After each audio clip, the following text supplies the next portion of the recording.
Fright Night is a 1985 horror comedy written and directed by Tom Holland. No, not that Tom Holland. The other Tom Holland. The Tom Holland that you may know who directed Child's Play only a few years after Fright Night, 4 to be exact. This film is about a kid named Charley who believes that his neighbor is a vampire, played by Chris Sarandon, who is also from Child's Play. He plays the cop. And in order to stop this vampire, Charley must enlist the help of a horror talk show host who discovers that, yes, in fact, his neighbor is a vampire. So I am very new to Fright Night. I had never seen it before until September, and during the quarantine, I really wanted to sit down and watch this movie. I've seen the poster a lot, and the poster is really, really cool. I like the face on it with the fangs, and I knew vaguely what it was about. I knew it was about vampires, but I didn't know a lot going into it. Now, just a little about me. I'm not huge into vampire movies per se. I think Dracula is really good, but outside of that, I feel like that's a very limited concept in some ways, especially with like the holy water and the crosses and the fangs. It's like I can see how the tropes could get old unless you put a little comedy spin in the mix, and that's exactly what Holland does in Fright Night. I had a blast with this movie. You know, there's so many movies out there that take themselves really seriously and deliver on being scary, and I respect those movies a lot, immensely in fact. But I equally respect a movie that has fun with itself and its premise and its characters, and takes a lighter approach on the story while also delivering a creepy and well-done movie. And that's exactly what Fright Night is. So, there's a lot I could say about this. The performances are over the top and campy, as they should be from an 80s horror comedy. This is a period piece at its finest. This is so reflective of the time that it was made in, and they take those vampire tropes that you learned in Bram Stoker's Dracula and in the Bela Lugosi Dracula, with the holy water and the crosses and sunlight, and that they can turn into wolves and the fangs, and you can see them in the mirror and all. You can't see them in the mirror, I'm sorry. All of that. This movie takes all of those tropes and makes them lighthearted and makes it feel genuine and real. And it kind of works like An American Werewolf in London, which is one of my favorite horror movies. But what it does is it makes it like vampires are a fictional thing in the real world. Like how we know vampires don't exist and werewolves don't exist. In the movie, in the context of the film, they don't exist. But yet, Chris Sarandon, the neighbor, is in fact a vampire. A very intimidating one.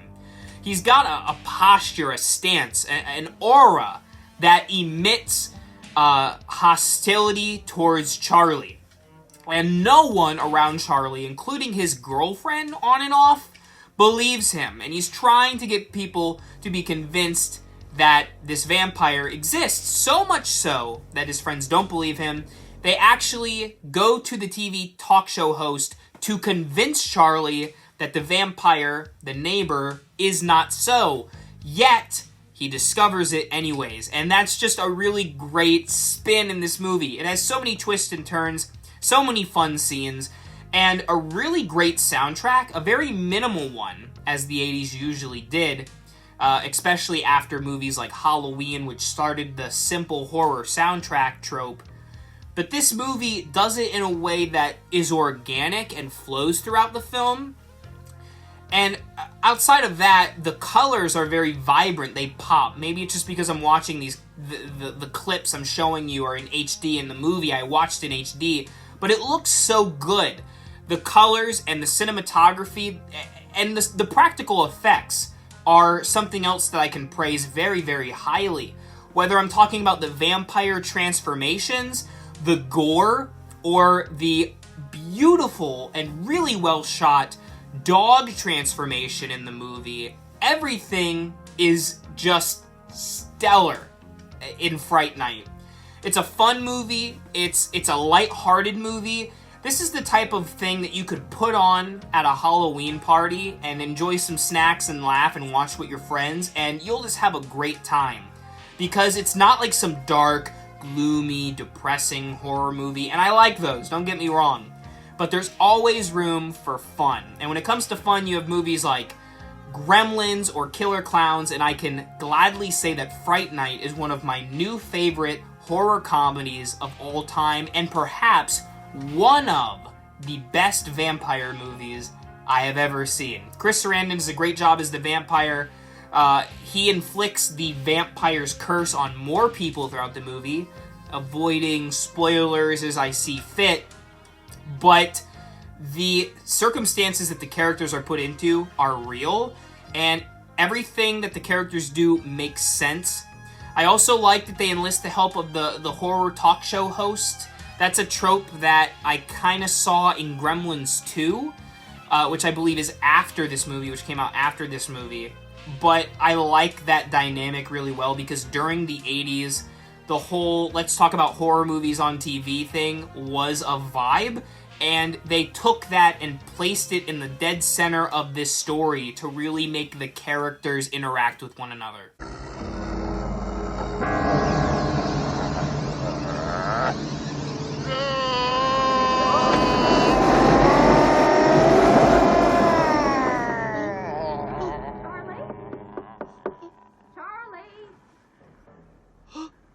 I liked Fright Night. It was a really fun time.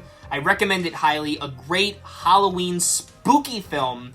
And I will give this movie a 4.5 out of 5 skulls on the R.I.P. Reviews rating scale. Have you seen Tom Holland's Fright Night? I'm very impressed with this director.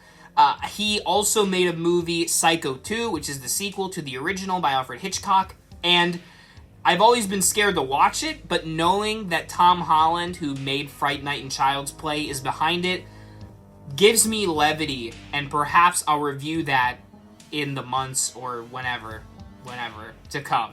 Thank you for watching, and remember, as always, for all things Halloween, this is Hauntformer. You're so cool, Brewster! Fright Night!